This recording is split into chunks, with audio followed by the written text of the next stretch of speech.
risk management? In 2 words, what is now risk management? Anne, over to you. In construction. Yes, so, or even in general. Yeah, in general. Yes.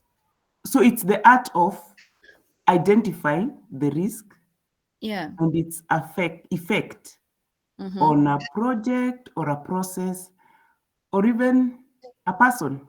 Because sometimes when you're talking to somebody, you'll tell them you risk, the danger of, if you don't do this, you risk the danger of losing this job, you risk the danger of, like if you don't take your car for repair, you risk that you can be involved in an accident. Yeah, something like that. So it's the art of analyzing, and you can have high, medium, or low risk when analyzing the risks. That is a well attempted point. Beatrice, are you in the house? Beatrice.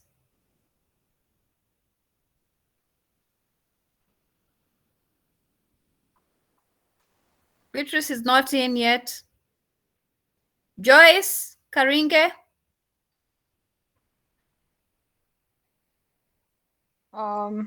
In project management, a risk is any event that can happen and it will affect your project negatively. Okay, so what is risk management? Okay. Risk management. If you're given a layman to answer maybe in an exam question, what is risk management? You've already defined the risk. Now, what is risk management? It's managing that event that could happen. Yeah. That is trying to identify the risk, assessing it, and coming up with ways of mitigating. Oh, very, very well explained. Can you all give them a hearty clap? So, Bernard, can we go now to the next slide? They've all tried and given very good points. So, as they have clearly explained, Joyce and Anne, risk management basically is the mechanism or rather ways of eradicating or minimizing of the adverse effects of risk to which an organization is exposed to. And we all know very well, risks is anything that can bring a pull down of an organization or have serious effects to a point whereby the organization can easily go down due to these adverse effects that can affect an organization and bring its status or other credibility to where it's supposed to be, or how it is recognized even in the public domain. So owing to that effect, I would also want to go back to the next activity. Let's quickly share with us, each one of you, can you share quickly a list of all risks you're aware of that your organization is exposed to? Just practical. So I'll start with Gladys. Are you in the house? Gladys Kiprotich?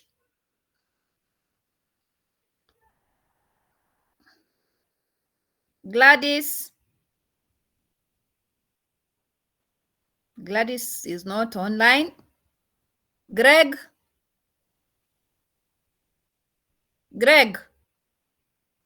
Yes, doctor. Please list for me a few risks, sample, within your organization. Examples.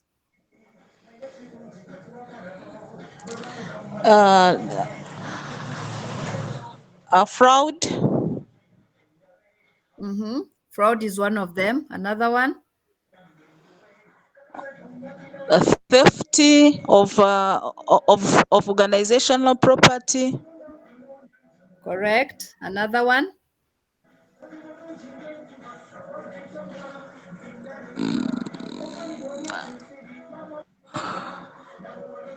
Fire. Fire, yes. Correct. Those are good Staff points. strikes. Good points from you. At least you've given us 4. Kibera, Stanley, Kibera, are in the house? Thank you, Greg. Kibera?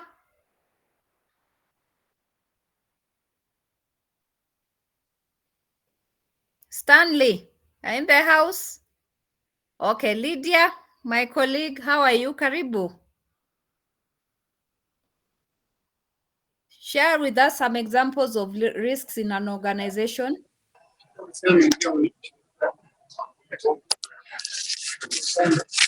Lydia? Hello. Hello, Lydia. Karibu. Okay, we have financial risks. Correct. Supply risks. So financial risk, give us an example. Financial risks. Yes, practical. List for me a practical list of example of a financial risk. When an organization is not doing well in matters of finances, Yes. Yeah, we also have supply risk. Yes. When there are no supplies in an organization, or Yes. disruption of supplies. Okay. So Yeah. what is that is bringing that disruption of supply? I want you to mention it. We have quality in terms of when a supplier delivers goods of poor quality. Yes. Yeah. Okay. Or when there is a delay in supplying the goods. Okay. Very or good. services. Definitely, that will also bring an impact because of business continuity within an institution. Caroline, put your mic down first. Caroline Malone. Good.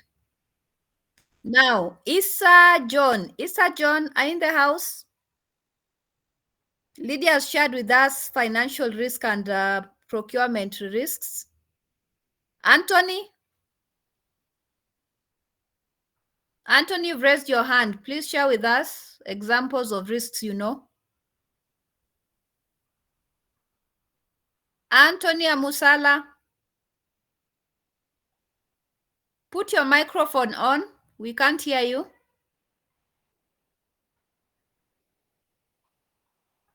Anthony, put your microphone on.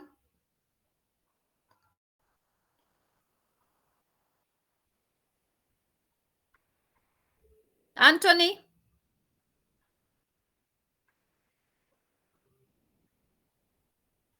We can't hear him. Ian Oti? Hello, everyone. Hi, Ian. My name is Ian Otieno. Yes. And currently I work in a road construction project. Yes, yes. And I think we are exposed to a lot of risks as we continue to progress our project. So the first risk we encounter is the environmental risk. Yeah. Where during construction, there's the dust emission into the environment. Yeah. Yeah, and this contributes to environmental degradation. So as a project, we have to put in place measures to ensure we manage these risks by we do watering of the dusty areas. Yeah. We also face the social risk. Yes, yes. Where we try to engage the stakeholders and we provide information regarding any developments so that we avoid any public uproar. We also encounter the safety risks because, we are constructing our road along a live road. Yeah. We engage with, it's an existing road and we are expanding. So we face a lot of safety risks. So our goal is to put in place measures like we put up signages, we put up, we have safety officers who guide traffic just to mitigate these risks. Yeah, those are some of the risks we encounter. Thank you. Very well stipulated and explained. Can you all give him a hearty clap? And the rest of the three who also gave their points, because they've looked at it from organizational perspective and from health and safety perspective, more so like Ian, who is in construction, and Anne. So risk can be looked broadly from organizational perspective, at the same time from health and safety perspective. So all those points are genuinely correct, and they are also categorized, just as you had my colleague, Miss Lydia, defining some of them from, from Ian, he talked of the environmental perspective. From Anne, from what's her name? From Lydia. Lydia was also talked from financial perspective and procurement perspective. So and they've defined, and I subjected her to explain in practical what is it in practical perspective other than the general statement. And all in all, you are all correct in what you've defined as, or rather what you've listed as being called risks, or you've listed what is we can define as risk, and that is a good step. And I'm glad most of you are at least acquainted with what we are talking about, or rather the topic we are covering today, or in general for the whole coursework over risk enterprise management. Now, next slide, please, Oga Bernard. Yeah, so you've all listed what it entails to be in the risk or within an organization, and I will not go further than that, because you've taken an initiative, and I'm glad most of you at least have given a practical example of what risk is all about. So we will go to the next slide on how risks are normally managed. Go back first, go back. So I will go back again to Ian. Ian, are you in the house? Yes. Can you share with us an overview of what you know, how risks is managed, the cycle of how risk is managed? Okay, the cycle of how risk is managed. I think the first step is to identify risk. Yes. In this case, in our case, for example, we might be engaging in a lot of construction activities, and we have oil changes to our equipment, the vehicles. So you can find we have effluent discharge, which is contaminated, like oil going into, when it rains, the storm water, and it carries oil to other aquatic environment. So first we have to brainstorm and see what risks that our activities can actually cause to the environment. Then we go ahead and discuss ways, or we come up with methodologies on how to manage these risks so that we don't adversely affect the environment. Very correct. Last stage after that, before or after you've already done that, what stage do you do also? Do you do also beyond that? Do you end it there? What do you do? For instance, we can go to, sometimes NEMA may be required to come and just do their compliance checks and ensure that our systems are in place to manage risk.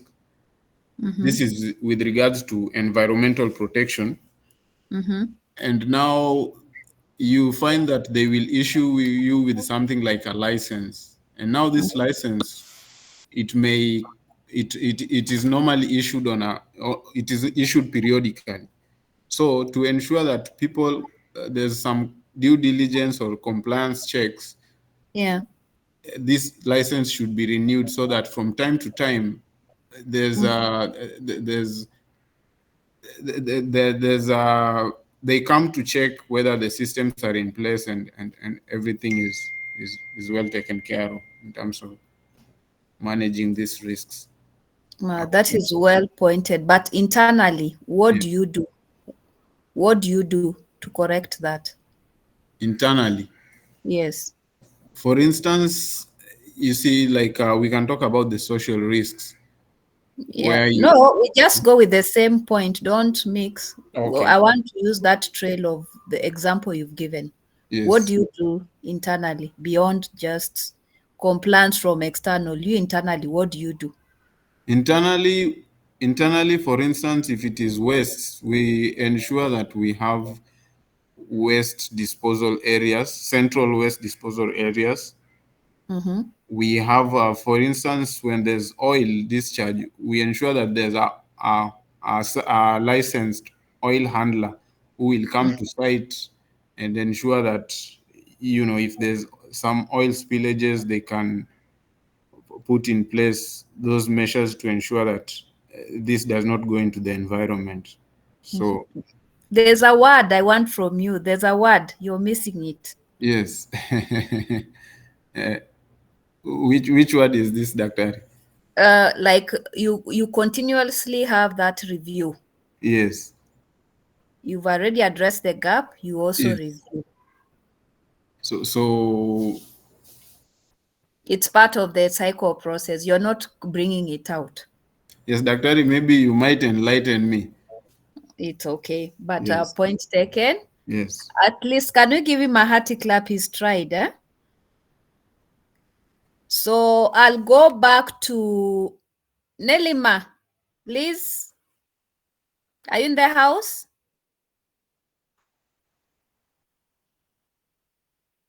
Nelima is offline.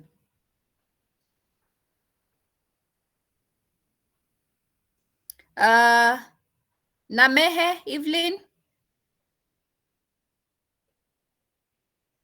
Yes, Daktari. How are you? I'm fine, thank you. So how do you manage risk? Can you share with me a simple traditional way of how you manage, the basic essential way of managing risk? All right. Introduce yourself and where you work and how you do it practically in your organization. I may want to relate it to the project I'm working on. Yes. Here in Uganda. Okay, we are now in multiple projects at the moment, supporting the government of Uganda, and these are health-related projects, responding to road accidents, responding to the current epidemics. Now, like Ebola is there, Mpox is there, so we are there as emergency responders.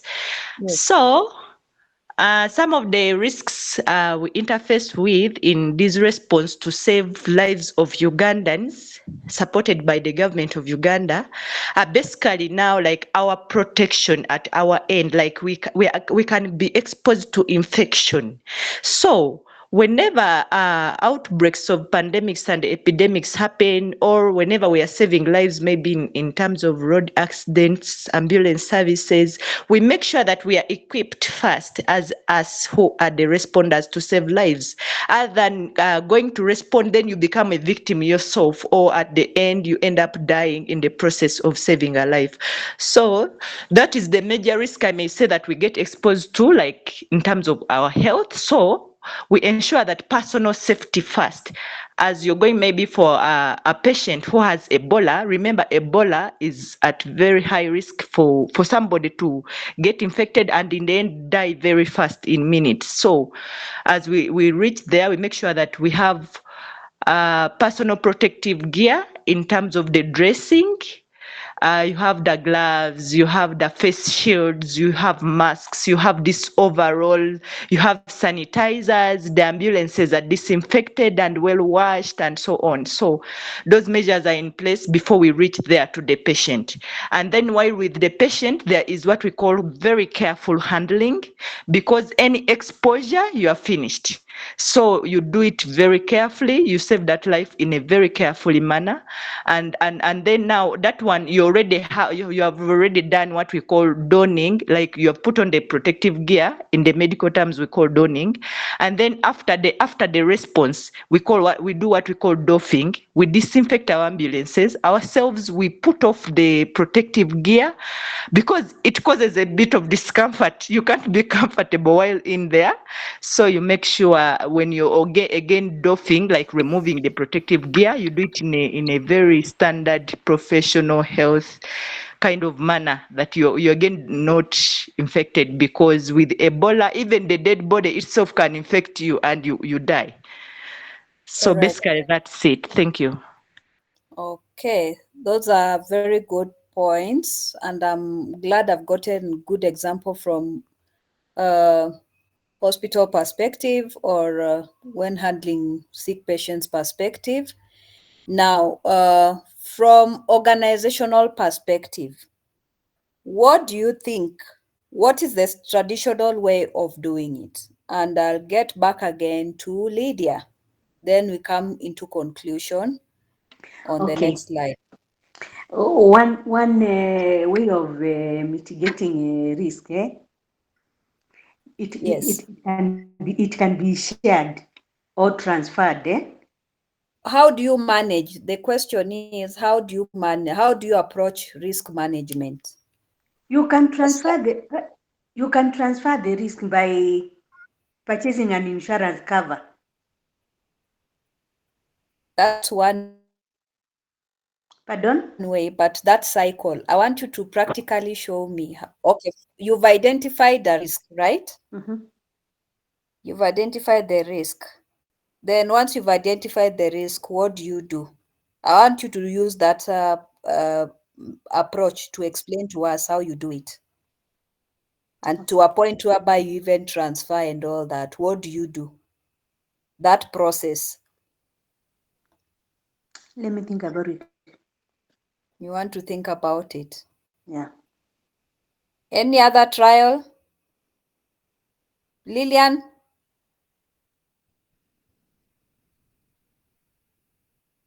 Okay. You've all tried. That's a good trial from all of you. But basically, there's general traditional way of addressing risk, whether it's from health perspective or whether it's from the organizational perspective. Next slide, Oga Bernard. Yeah. So there's the traditional approach of how you manage risk. Like what you've all discussed from Ugandan perspective and Kenyan perspective. It all begins by identifying what are these risks. You map them out, right? Then from identifying, this is the standard way of how we do risk management, the traditional way. And there's also the other way. You analyze those risks according to how you've identified them. You analyze to find out the root cause of how these risks have come about. Then from there, you plan. You plan on how to address these risks on case to case, depending with the dynamics of how, whether it's in the health perspective or organizational perspective. Then once you've already planned, you monitor based on the plans that you've put in place. You monitor all those risks you've mapped out if there are any other changes. Then the next cycle, we go down to the response. Is there any effect with what the approach you've used? And if there is no any change, it then takes you back again to identifying what the issue is or mapping deeply to those response, again analyze. So it's a vicious cycle that goes round as you approach any form of risk, whether it's environmental, whether it is organizational, whether it is technological. This is the mutual way of addressing or how you manage risks in an organization, and also looking at mechanisms of either how you reduce, just like Madam Lydia has clearly explained to us, or totally remove those risks completely, or find other mechanisms of addressing. But generally, this is the traditional approach of how we normally address risks. Up to that bit, have we understood, all of us? Yes. That is what risk management is all about from traditional perspective. Next slide, Oga Bernard. Next slide. Next slide.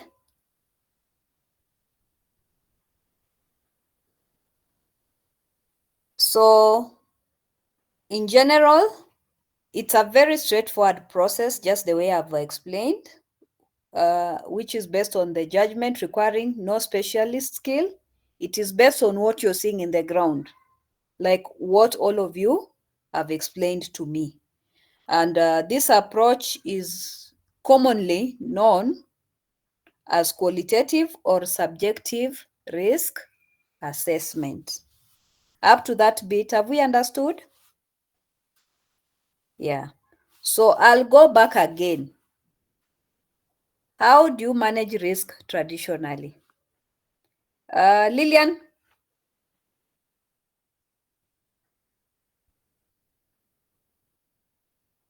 Lillian? Lillian Omwono? Justus?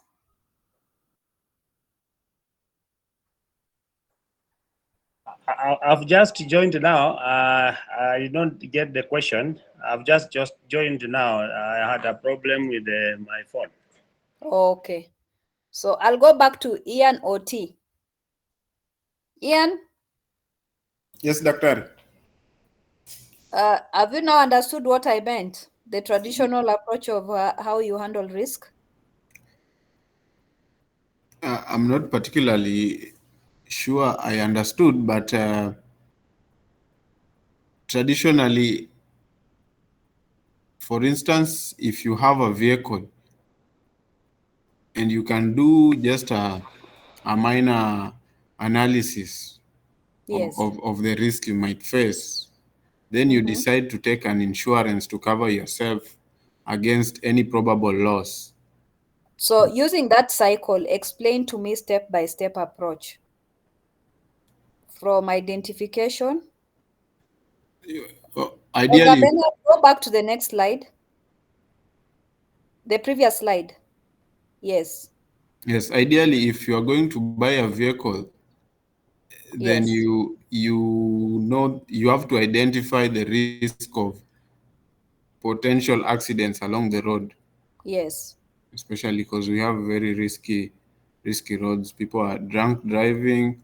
Then you analyze and you do an analysis where you have to think about the future and What is it you're analyzing for the future? What is it you're analyzing? Okay, you've bought a vehicle, right? you analyze the value of what you have, the vehicle, and how it will serve you in the future for the duration you want it to serve you. Then you think about a plan that you can pay. You can pay, say you take an insurance and you pay in small bits to cover these risks in the long term. Then you draft a plan. You look at the various insurance companies that are within your reach. Mm-hmm. Which ones suit your needs. Mm-hmm. You can monitor by consulting with friends, and you check how the insurance, be it comprehensive or an ordinary insurance, how they cover their vehicles. Then you respond by going and taking one yourself. You're losing it somewhere. Yes. So I'll take you back, Ian, Yes. with the same vehicle, right? Yes. You've bought a vehicle.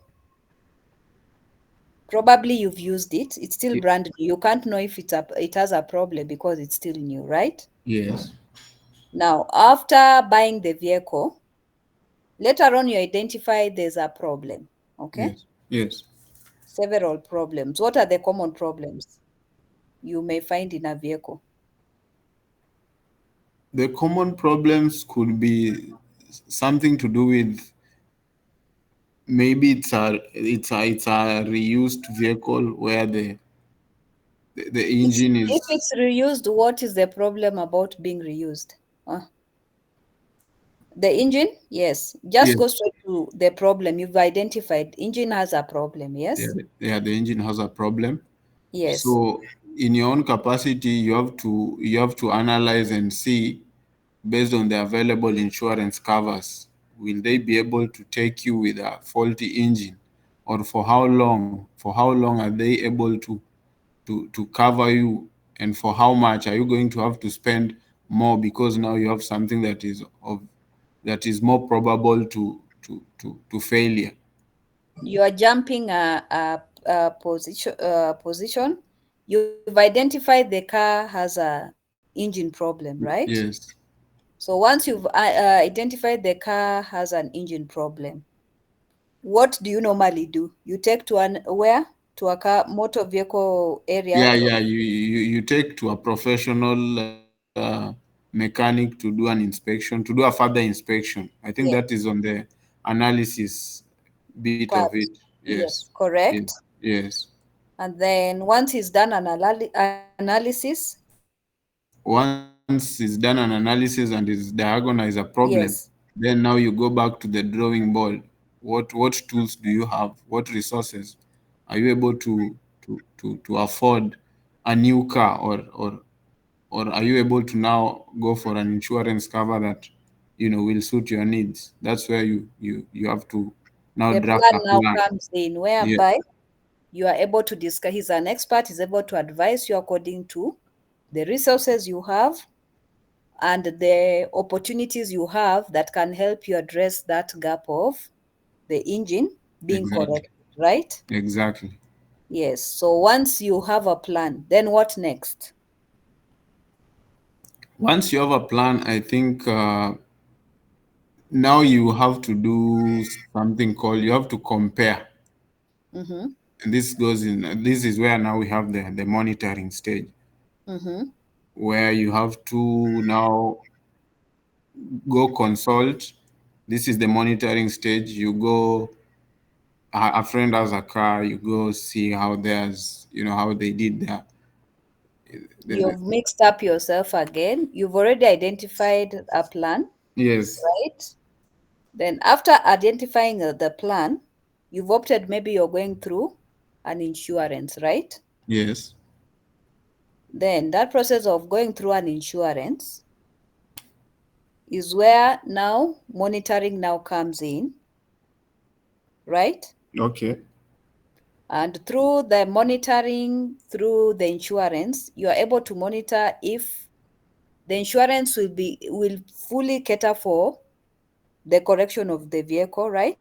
Yes. At the same time, the timelines they are going to remit funds for the vehicle to be done what? The timeline for which they are going to cover your vehicle. Yes, Yes. because And how normally you much? have an agreement, right? Yes. They normally give maybe within 30 to 35 days, they should have given the insurance, right? Yes. They should have disbursed the first disbursement for the insurance. money to the person who is repairing your car, right? Okay. So that bit is what you also, what is where now the monitoring comes in, as you see the progress of how they are progressing. Okay. Now, if they are not progressing in any way, what will you do? You are able to communicate back to the insurance. You are Yes. responding, right? Yes. And if they don't respond to you immediately, or there could be two options: either they respond immediately and disburse the money, or they opt not to disburse the money based on the timeline they've given you, right? Okay. So depending with the two, would you just stick? What will you do from there again? You look at another option, or you look at between the two options, which one will work for Will you work for you. faster, right? Yes. Through the response or how they are behaving as an insurance, right? Yes. So I'm just giving you an example from your perspective. And if they don't respond immediately, you will definitely look for another option B, right? Yes. And if the option B does not work, it means now you're going back again through identification. How do I go about it? Because this first step, or rather approach, has not worked. So how do you go to how do I find another approach of how to address it from the practical example you've given me? Okay. So I don't know if you're getting where I'm coming from. Yeah. You're trying to you're flowing up to root level to find solutions to those problems, which we are calling as risk, and eventually getting the right solution to what your problem or your need is at that point, depending with what you want to be solved. So up to that bit, I don't know if you've gotten my perspective or where I'm coming from. Yes, I get where you use a systematic approach, where if that approach fails, then you have to once more go Yes, through the each step. through that cycle. Yes. So thank you for your input. Anne, are you in the house? Anne or Mufira? Yes, I am, Daktari. Now, can you also give me your example of a risk within your institution, or a practical one that you deal with day to day? One of the risks we deal with on construction projects. Using this cycle, yeah, using this cycle. Just identify one, then go through that phase as you explain, so that everybody understands what I'm talking about. I would look at risk, the safety, Yes. which in construction mostly leads to deaths or injuries. So Correct. you identify, for example, when you're excavating the trenches, or what we call the trenches, what are the risks? That is Correct. one. Yeah. And people working at heights, what are the Yeah. risks? The Correct. other one is if you're working, for example, in a high-rise estate, and you have Correct. to work with the vibrator and all this heavy machinery, the risks of Correct. noise pollution and everything. Then you Correct. analyze, Yeah.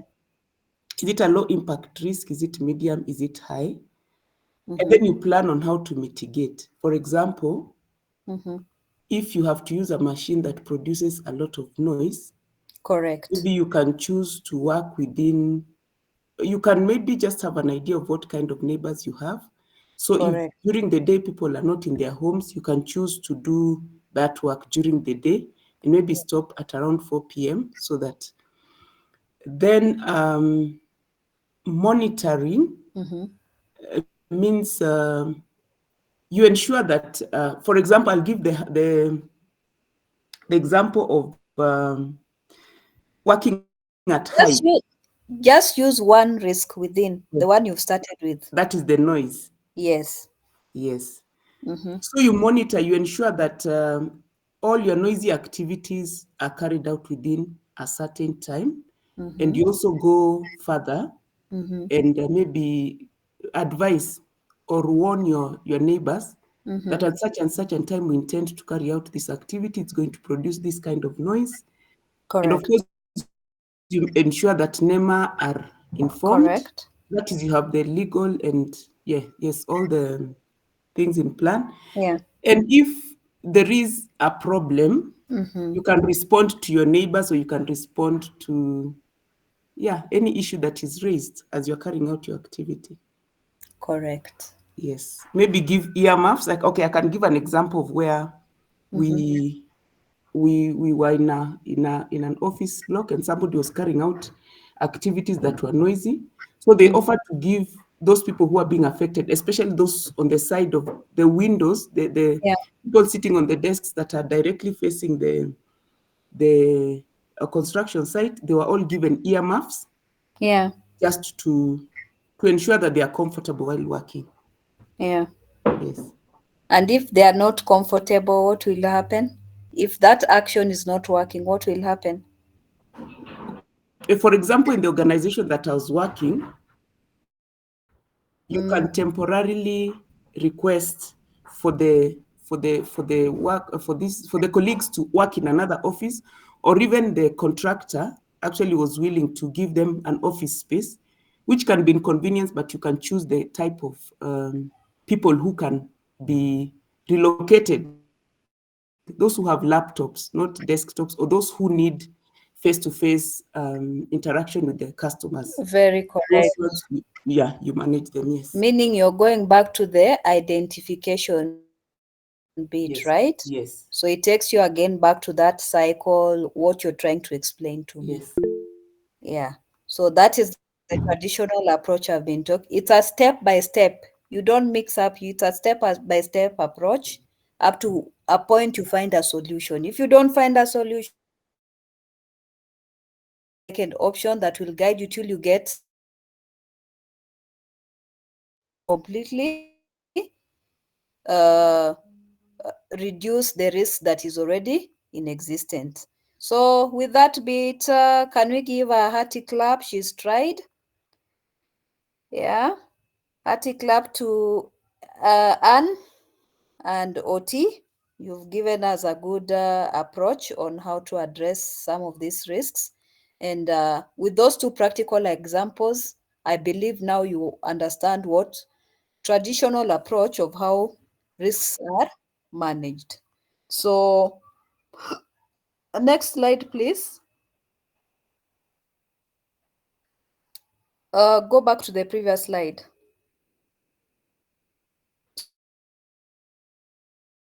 So in summary, what we've all aligned into managing risks, that is from the work perspective, you'll realize it has three phases. The first two being the phase of doing an assessment through identification. So it can be through activity characterization or hazard identification or risk examination, the way you've explained. Then there's also that bit of option analysis and decision making, because the decision will determine how that risk will be sorted. Then the third phase through that cycle, if you look at very well, it shows how those risks are also reduced through the implementation, monitoring, and what else? You've seen that that table of approach? Yeah. So generally, that is how risk is looked at in traditional approach. Next slide. Next slide, Mr. Oga. That is how go back. That is how generally traditionally we look at risks, and it is a very straightforward process which is based on judgment, requiring no specialist skills or complicated techniques. It's based on what you're able to see on the ground. And all in all, that is what we call qualitative or subjective risk assessment. However, we have wider way of how we look at risk beyond the cycle that we've shared just now. So next slide, please. So if I asked all of you, why risk and health and safety? In general, what is the significance? Why? Why should we look into risk? Ayub?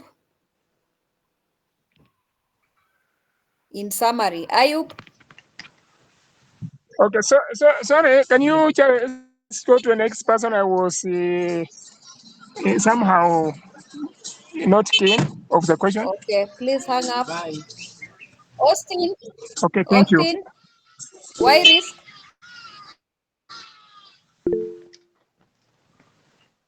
Austin?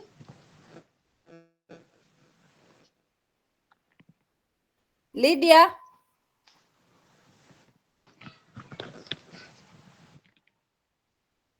Lydia?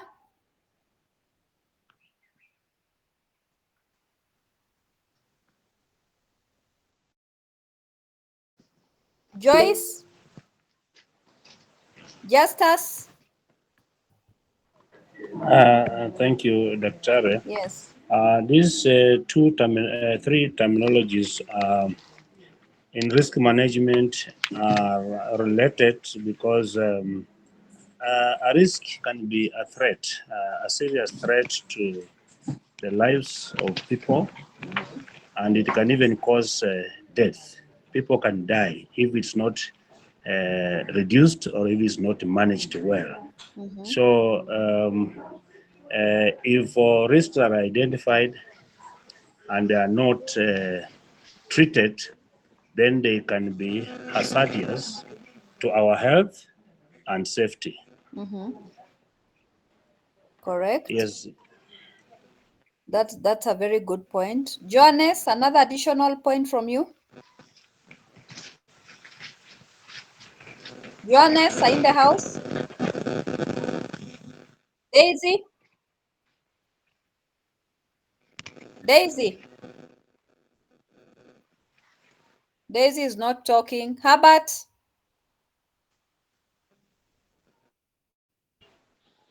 Thank you. Yes. Thank you.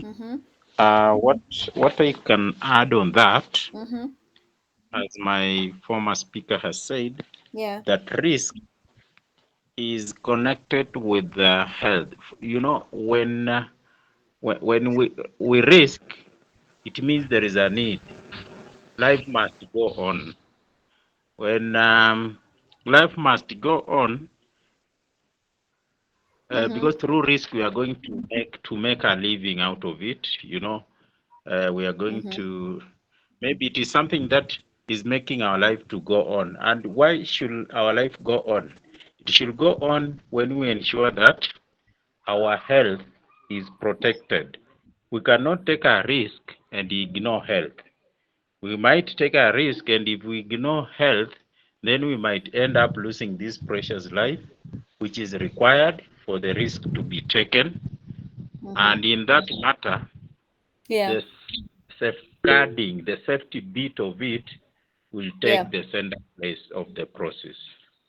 That is a well explained point. Nancy Nzoka, your input. Nancy? Hello, thank you so much. These components are very important to create a safer and healthier society. Yeah. Because when you look at I'll give an example of a road construction. The first thing you have to do is do a Yeah. feasibility study, and that is where you identify risks that are probably going to be there once you do a construction. So with that, you look at the risks. The risk encompasses the health of the workers who are going to work there. That is where you have to do studies. It encompasses the people who are going to be affected by that project. That is why you do a resettlement action plan. So I think they're very important components when it comes to organizations, our society in general. Thank you. Correct. Thank you, Nancy. Sarah, your last input. Sarah? Sylvia, Sarah? Sylvia is not talking. Tikothi? Lukorito?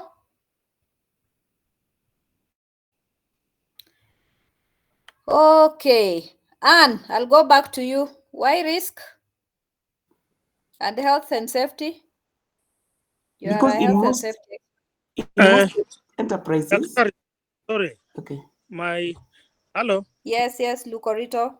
I think my gadget wasn't responding to my touch. Correct. Yeah, now I wanted to look at risk, health, and safety in a completely different perspective. Correct. One is because when you bring the three terminologies together, it brings in the perspective of compliance, conformance, and statutory. Correct. So that, like now, if you're running a business, there are things that you must comply, so that you have the staff, you have the processes, and you have everything running. Yeah. One, avoid injuries. Number two, avoid litigation. Number three, to make sure that the products that you are providing or the service Correct. conforms to the standards already set or above the standard. Correct. And in terms of looking at that kind of the three terminologies again, in terms of risk, like now the risk again, you're looking at the organization or not people. So you're looking at the risk that can either improve, give an opportunity, or affect negatively the organization. Correct. In terms of how you do business, how you report, how you relate with other business, because there are standards. Most organizations or globally, they are set that we must maintain. So the safety of the people and the safety of the organization, and also the safety of the product and service that give. So that is how I look at that risk. Correct. Anne? I think he has mentioned most of what I would have said, especially when it comes to the human capital. I mean, for example, if there are accidents, correct, or the human beings who mostly are the ones that drive the enterprise, correct, then there's the risk of you lose the labor, you lose there's litigation. The people can take you to court to sue for compensation and what have you. He has mentioned most of what I would have said. Yes, correct. So all of you are correct by your rights. And can we give ourselves a hearty clap? Or the team, can we give our respondees hearty clap, because they are all correct from their perspective of why risk, health and safety, and they've defined it deeply from different perspectives, but all in all, they are all correct. So for HSE regulation, next slide. Next slide, Bernard. For health and safety regulation, we are saying, like, with all what you've we deliberated upon and given as your key points, and it's driving to the next slide, is that every employer should or ideally shall make a suitable and efficient assessment of, one, the risk to the health and safety of his employees to which they are exposed to while they are at work, as clearly Mr. Lukori clearly explained. And two, the risk to the health and safety of persons not in his employment, arising out of or in connection with the conduct by him or his undertakings within your vicinity. And for that purpose of identifying and measuring, he needs to also take with requirements and prohibitions imposed on him by or under relevant statutory provisions. So that is what HSE regulation and risk enterprise, which is basically looking into hazard identification and being able to be proactive to address them on case by case. Please. Yeah. So With all that said and done, it is about hazard identification, whereby by inquiry. Austin, what is a hazard? Austin? Austin is not okay. Anthony?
Correct. Now we will go now to the next phase of defining enterprise risk management.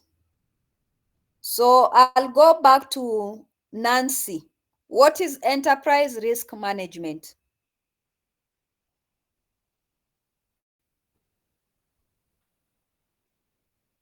We will start first by what is an enterprise? Dennis, Mr. Dennis.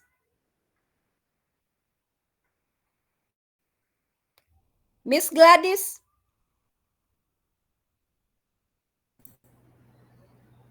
Ian. Hello. Okay, Ian, what is an enterprise?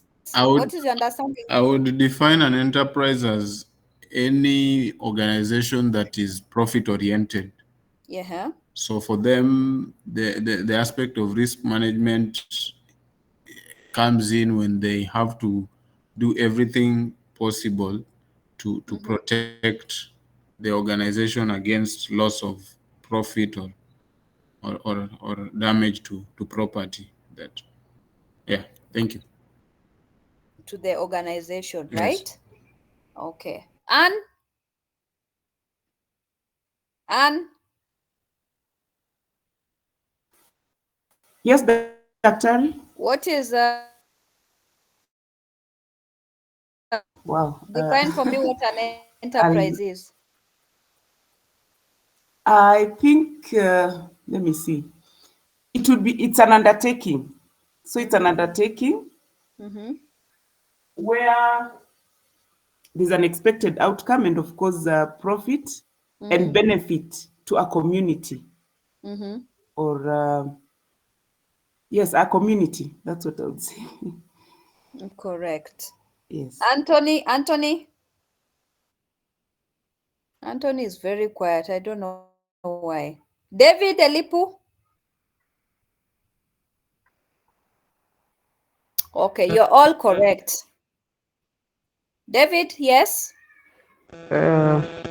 Actually, it was also in my mind that it is an undertaking or an activity that an individual can do an organization can do with the expected benefits, maybe profits, maybe profits, and maybe some other maybe social changes within the community. So I think that can be an enterprise. Correct. So all in all, mute please, David.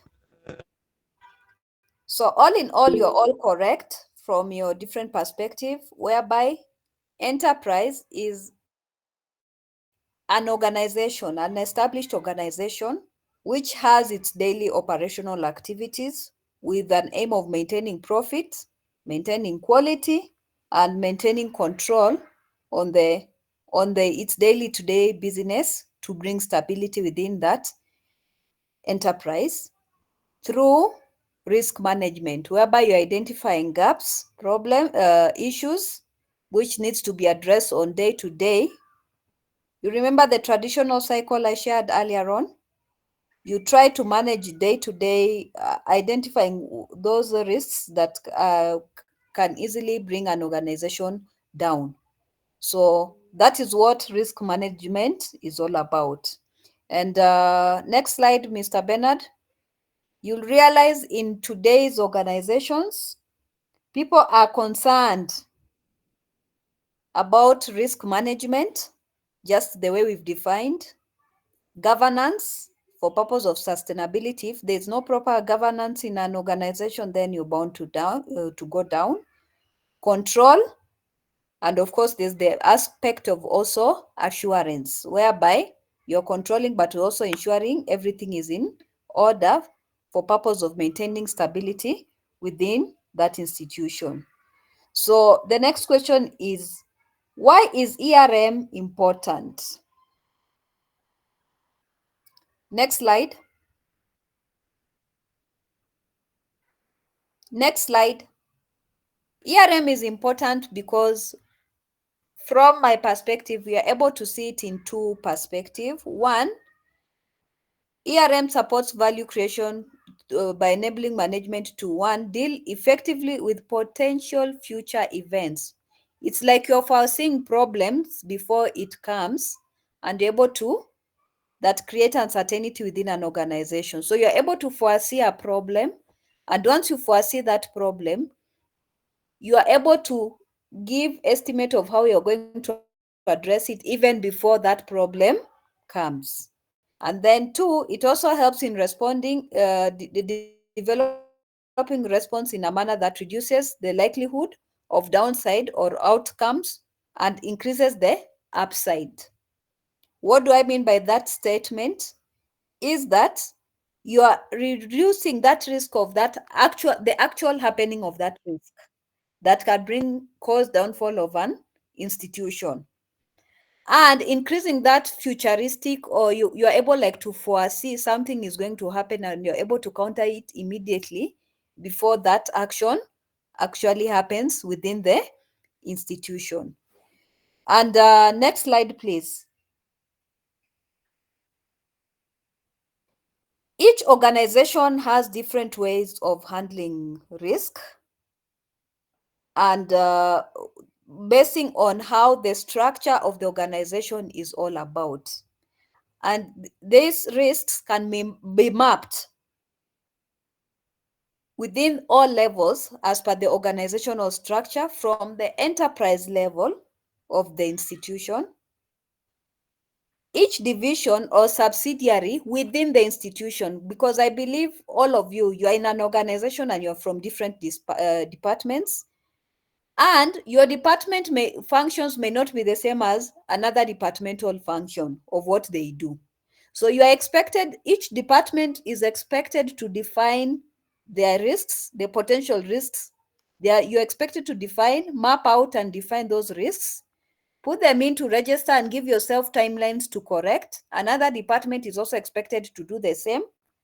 But remember, you are integrated. However, your vision and mission are in the same, based on the organizational vision and mission output of what they expect to give to the public domain or the people who are benefiting within that institution as the external stakeholders and even you as internal stakeholders. The same also applies in a way that it also goes through the business units and processes within those units, within a department. So that is how generally the framework of enterprise risk management is handled within an organization. And it starts also by checking also the strategy, operations, and reporting compliance that is defined within the institution and what that institution actually does. There's also that aspect of checking into the internal environment, whereby you're able to set objectives, and you're able to set up event identifications based on the objectives that have been put. You're able to identify any event. You're also able to do risk assessment, and based on the risk assessment, you're also able to do what you call risk response, trying to counter those risks, and of course setting up also control activities to maintain balance within the institution, and also proper communication and information both to the public and internal stakeholders. Internal stakeholders can be you as employers, or external stakeholders who are outsiders, who are beneficiaries, because it's an integrated approach. You cannot work without those people. They are coming, the external people are there because of you, and you are there because of those external people. So it's kind of you are able to monitor from all those perspectives, and of course continuity in monitoring in all the activities you do, with an aim of maintaining stability within the institution, or mapping out problems by case, try to stabilize the institution and maintain its value of how it is based on its vision and mission and the services they offer to the public or its members. So up to that bit, I hope you've understood what ERM framework is all about. Next slide, please. So in general, enterprise risk management also requires an entity to take a portfolio to view risk, and it can be done in different perspectives, which you're going to share as we progress. Next slide, please. So it can be, I'll give a good example like this, that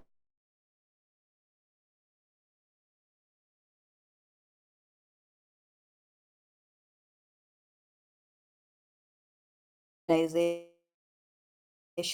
of time to time. Yeah.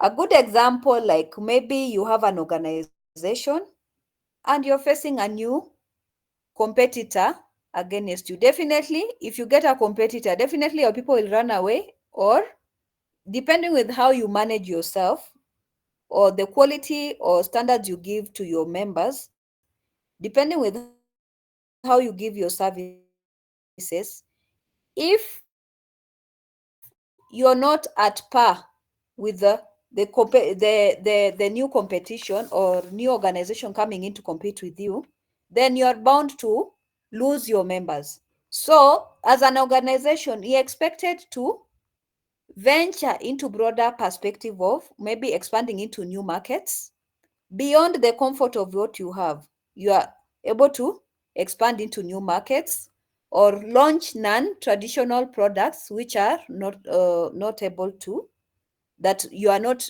that you do not have as an institution. So when you're facing the new competition, then you're able to address two risks: one, economic stroke third party, or even operational risk through the launch of traditional products that you have. Then, of course, there's also the aspect of disruptive business model, whereby new ideas come in day to day. For example, what we used to do, like I'll give a good example, like where I work I work Social Health Authority. We used to give, with the former defunct NHIF, we used to give cards, but over time, we also went back the automated way, right? From winning ourselves from the card and changing into using, it's called what? Using technology to improve on our systems and also maintaining records other than having manual way of handling records. And then also using the manual, you realize it used to take a lot of time even serving members. And members also want a situation whereby it's a one-stop shop, whereby we moved away again from even forcing people physically coming to offices and all that, and automating, whereby people are even able to register themselves online. So you see, with that bit, you are also able to address the changes that happens and according to the comfort of what customer wants, depending with the trend of how things are happening. And you see, for that, you've addressed two risks: data privacy risk, whereby you've moved away from those physical documents. It can easily get lost, or somebody may easily leak information, as compared to when you've put it online in a system whereby it's secretively seen by few and not everybody, as compared to when you have physical documents, which in case of fire, burn, or anything within the institution, or a document easily get lost, how will you track that? But if you have it in a system, then you're already maintaining that data privacy. And of course, you're maintaining reputational, because you have your records in place and people are able to track even futuristic 10, 20 years. Even if I leave and you have that data in the system, people will be able to track and be able to do a follow-up, as compared to having those physical documentations which are spread all over. And then, of course, even shorter customer attention span. If you have all those things automated and they're able to do it on their own, even if they forget, they're still able to go back through to the website and able to go through those notes and to get to know their details and everything, whatever they had filled up or whatever they had put earlier on, in case they have forgotten. They don't have to come back again, you search for those documents and all that. Of course, there's also the parabolic or technological advancement, which also requires new modes of interaction, which helps in addressing issues of cybersecurity risk, and of course, keeping pace with technology and strategic risks. And of course, there's that constant regulatory change, just like what you saw Social Health Authority came about. However, the changing also, you also have to factor in challenges like the political environment and of course emerging regulations that come up with the outcome of regulatory change. So with that, you're also able to address geopolitical risks and compliance risks. And holistically, if you're able to address the last phase of the economic third party, you're able to address operational risks, you're able to address data privacy risks, you're able to address reputational risk, you're able to address cybersecurity risk, you're able to address strategic risk, you're able to address geopolitical risk, you're able to address compliance risk, then you are holistic. You're expanding your way of growing your business and maintaining stability within the institution by addressing those risks the way I've explained, which is all about enterprise management, managing risk within an enterprise. Up to that bit, have you all understood?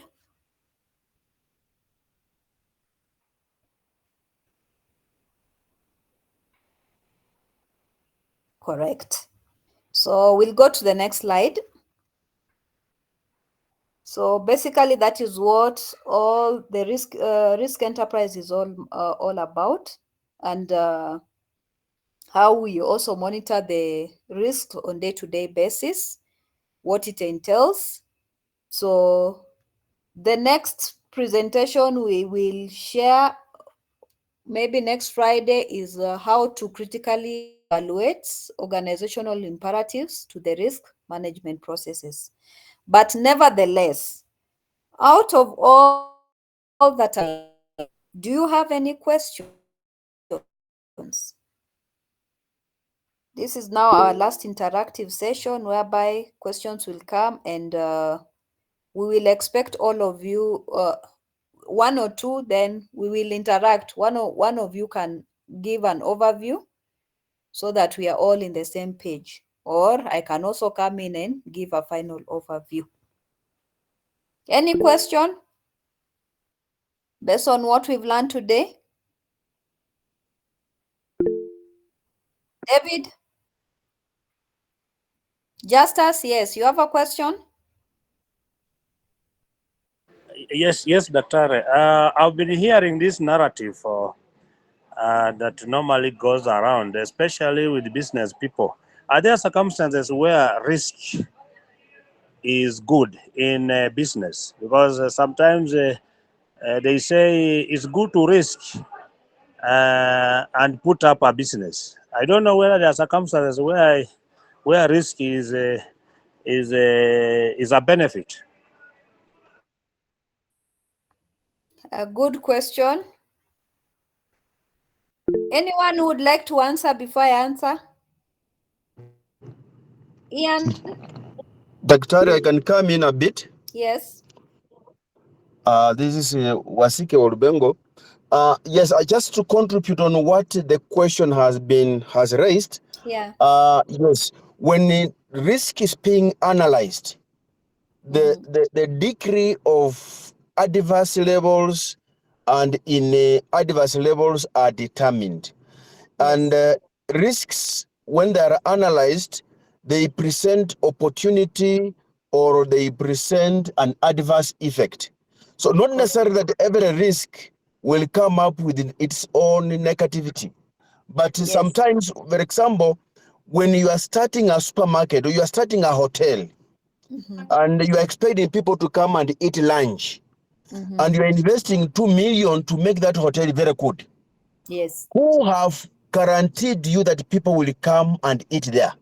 That is already a risk that an investor is taking. It is a risk because you are not guaranteed that when you are starting a hotel tomorrow somewhere, there is an opportunity. Yes, but you are risking the capital without knowing whether people will come or not. That's just my contribution, but there are other responses that the team may present. Thank you, Dr. Point well taken, Dr. Lubengo. Any other? Mr. Lucorito? Yes. Yes, over to you. Risks in most of the times, if you are doing business and you are able to see the risk, you can easily turn it into an opportunity. Correct. How do you go about that? I want to pick one of the latest risks in one of the organizations that everybody was watching and waiting to see how they come out of it. Yes, yes. Elon Musk came to Kenya. Yes. Everybody thought that Safaricom will go down. Yeah. Initially, Safaricom panics. They started writing letters. Yes. But that risk of taking away their business was turned around. Now Safaricom partners with Elon again. Yeah. Yeah. You see, they are expanding their borders.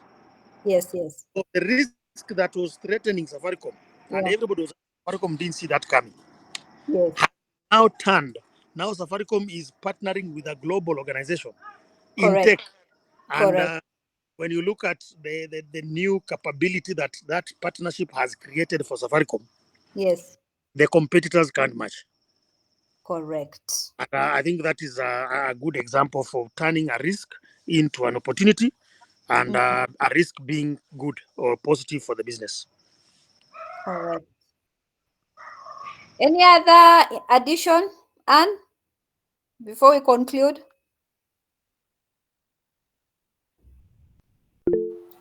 I don't have an immediate response on this one. Okay. Doreen? Doreen Ocheng?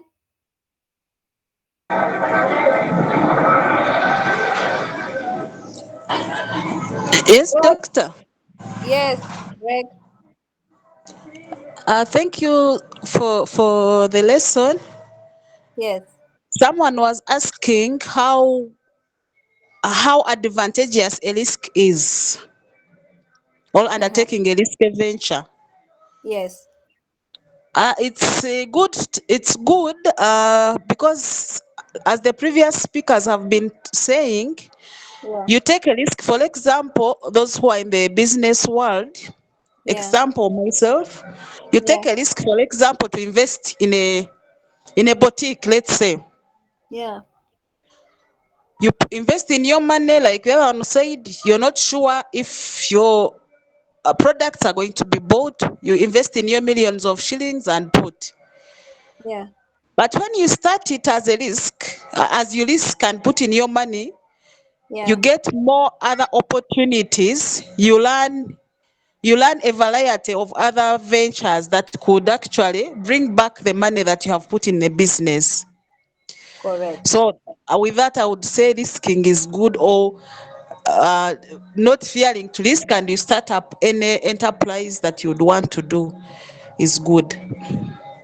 Oh, well, those are very good sentimental points from all of you. And my final take is this: risk is good, and risk can also be bad.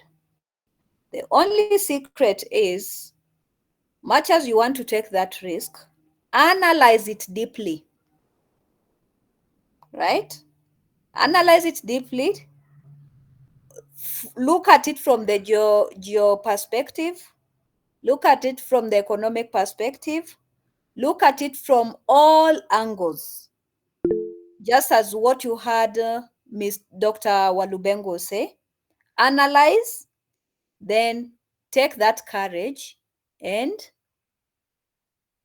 try that risk if it is based on your analysis, if it is workable.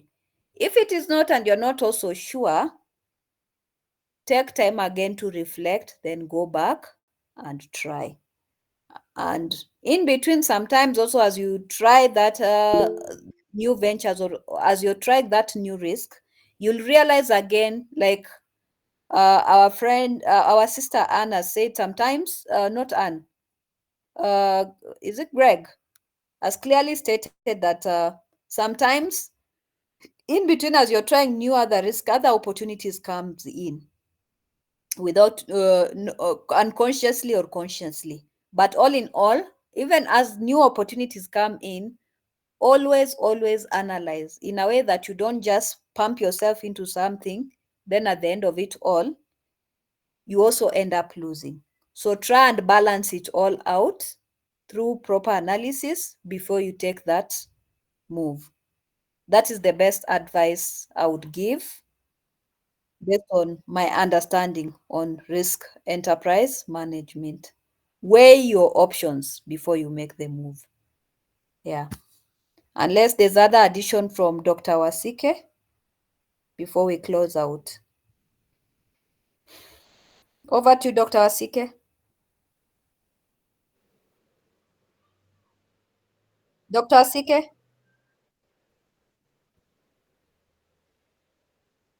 I think he has stepped out. With those few remarks, I wish to say thank you to all of you. Thank you for listening to me. And I hope I've kept time. We are supposed to finish by 7 o'clock. And I hope all the outcome that we were expected to get to understand this time on this lesson, you've all picked up. I'm seeing Daisy is making an inquiry. Yes, Daisy, we can take your last question before we close out. Is there any other person with a question apart from Daisy?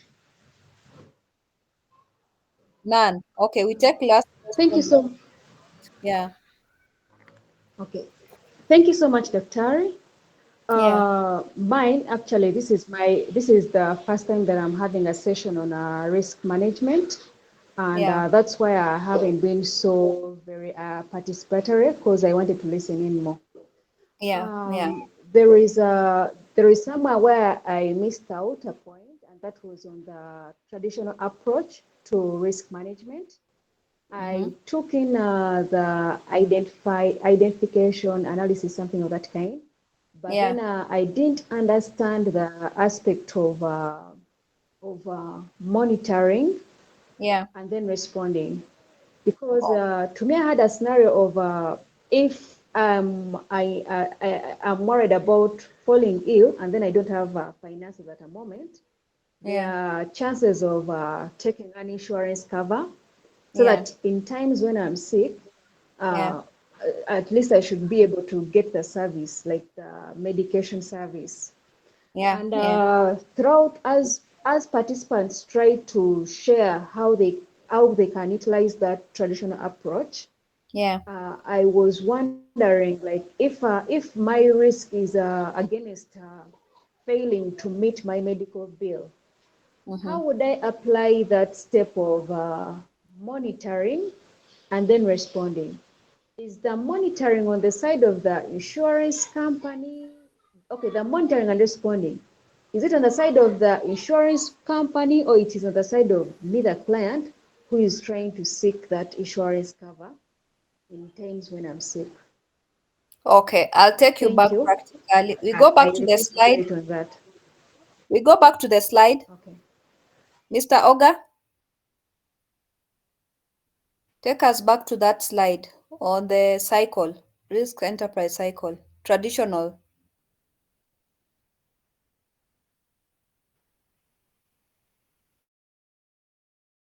Next slide.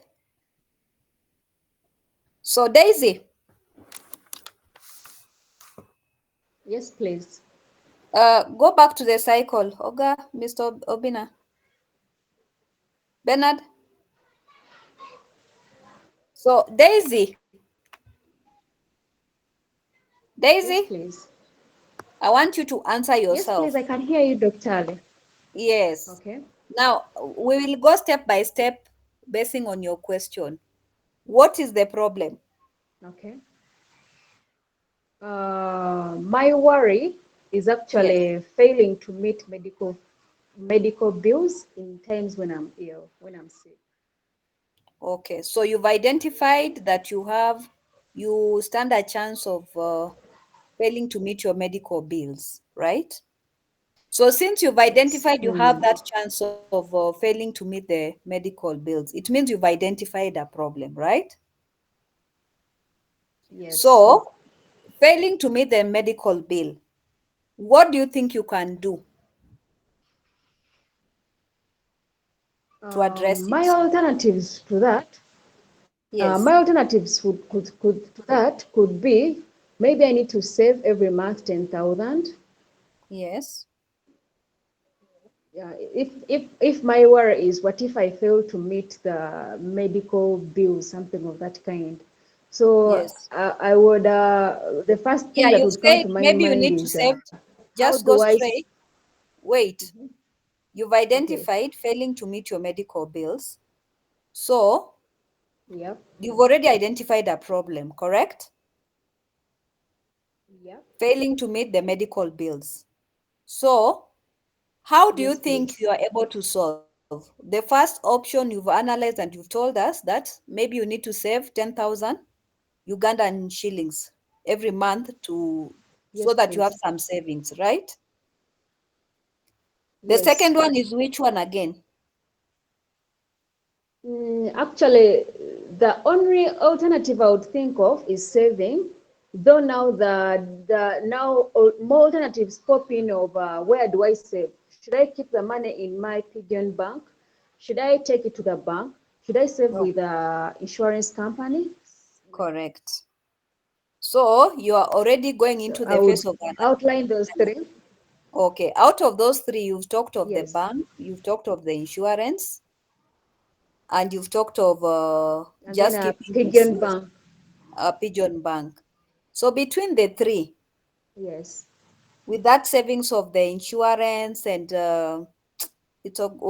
insurance and saving to the pigeon bank and to the pigeon bank and the kitty bank or the bank, because it's a health and you need something maybe that is consistent to you and it's affecting you, which priority would you give amongst the three?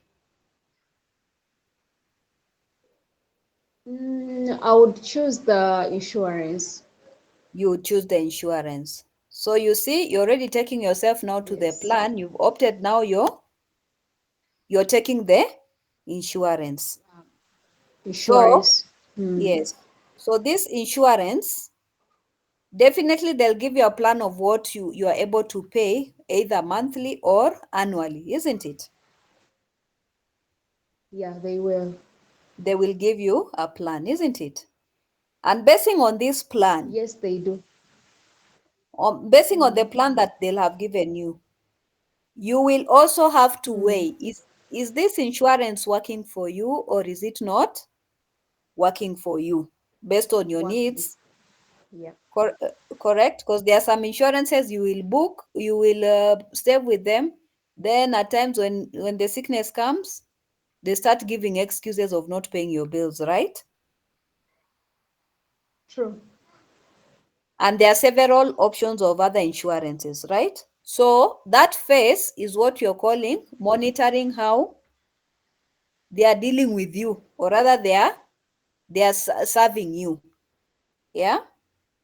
And then basing on that, if they are not giving you what you want and already you had a plan, you had a final plan of insurance, what will you do? You look I at would other. now under monitoring. Yes. Still under monitoring, I Yeah. would have to review all the different, let's say insurance. Let's say I would review Britam, what Britam has to offer, what ICEA has to offer, what Yes. Jubilee has to offer, what Prudential has to offer, and Correct. then Yeah. in response, I would choose to go with Jubilee, given the package they have for such Yeah. a cover. Or maybe they've not Okay, thank treated you you so well, much. right?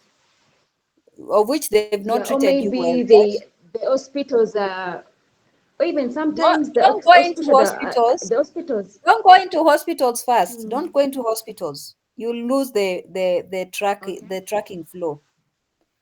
We are talking of the Okay. insurance, right? Yes. And maybe the services you're not given were not correct, maybe through the insurance, or maybe there was also that challenge of, just as you've clearly talked of, the hospital with interrelation maybe with the insurance. We stick to the insurance. So basing on that, definitely you are affected in a way that you're not able to still get that service or access to that service due to the problem, due to them not being consistent in serving you when you need the medical health service, isn't it?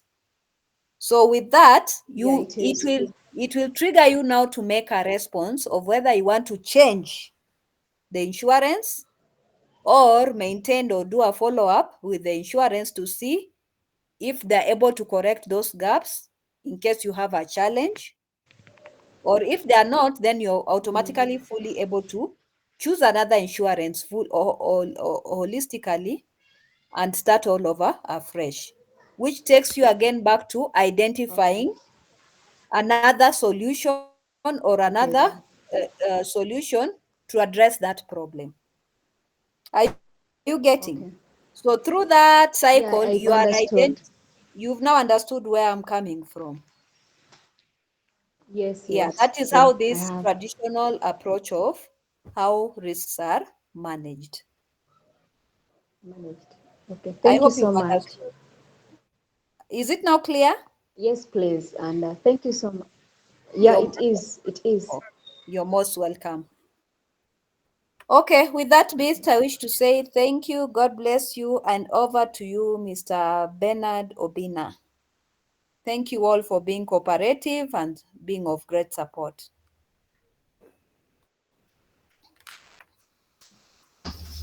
Okay, thank you, Dr. Harry, for that kind of a presentation that we've had today. And I want to actually appreciate everybody or every individual that managed to attend our today's training. Just before we call it, we could end the session. If you check on your comment button I've shared with you the class attendance register. So make sure you've registered or you've signed. This is what is going to guide us during the certification. So make sure you've registered or you've signed before you can leave. Those asking about their certificate, the certificates are ready. You can just do inquiry about the email that I shared as I was beginning, as we were doing introduction earlier. So just for now, I want you to please make sure that you sign before you can leave. We are also going to have the same training next Friday, same time and same place. Thank you so much.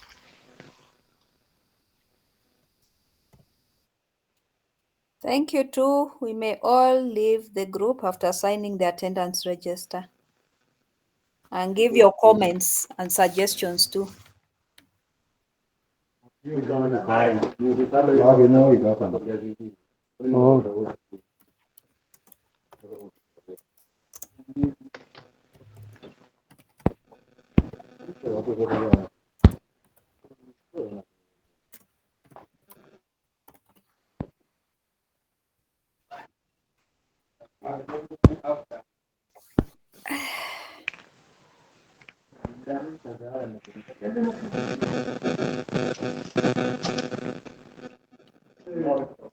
How do I sign in?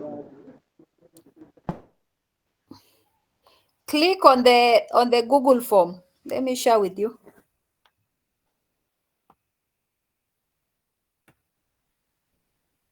Have you seen it?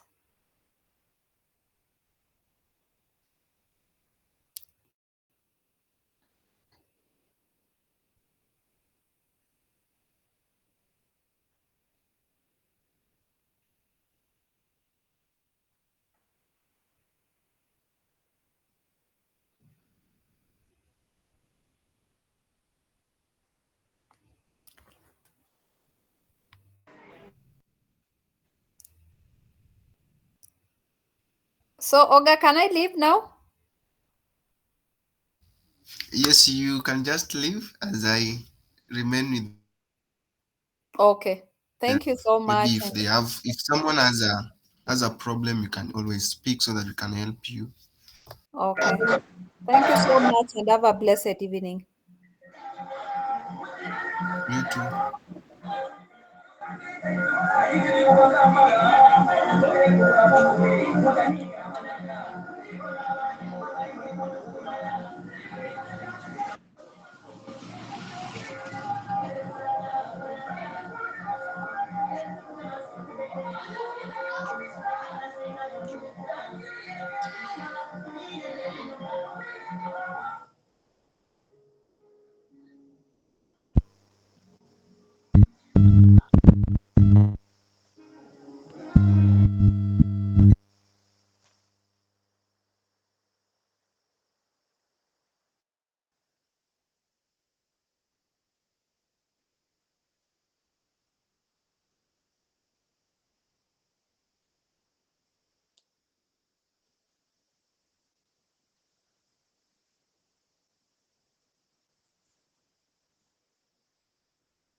Only we can leave after you sign. Can leave. Austin, do you have a problem?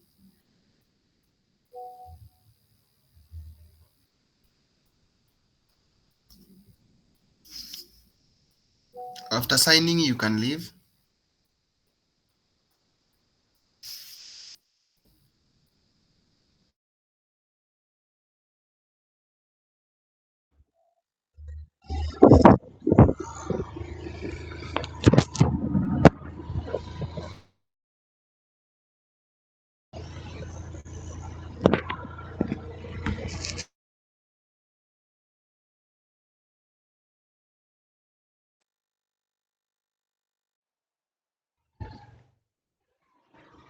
Okay, hello.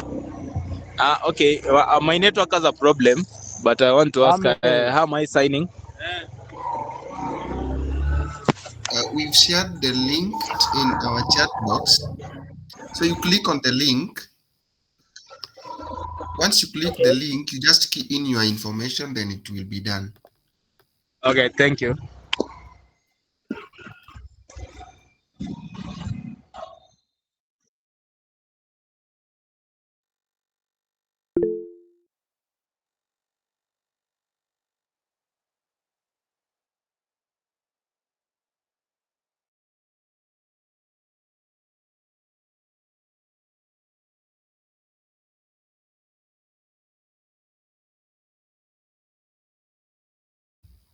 Hi Gladys, you are signing the attendance register. You can sign. Let me share it with you now.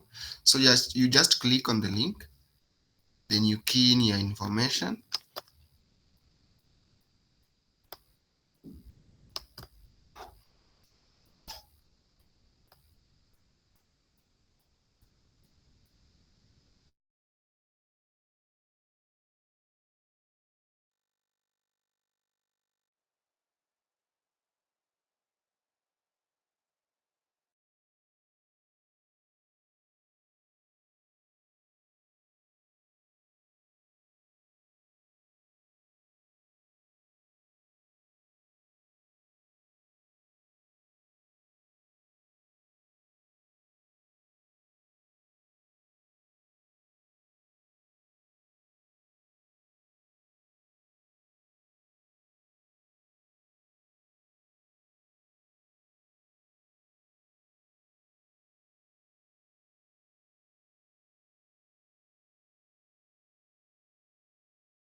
You are free to leave. You can leave.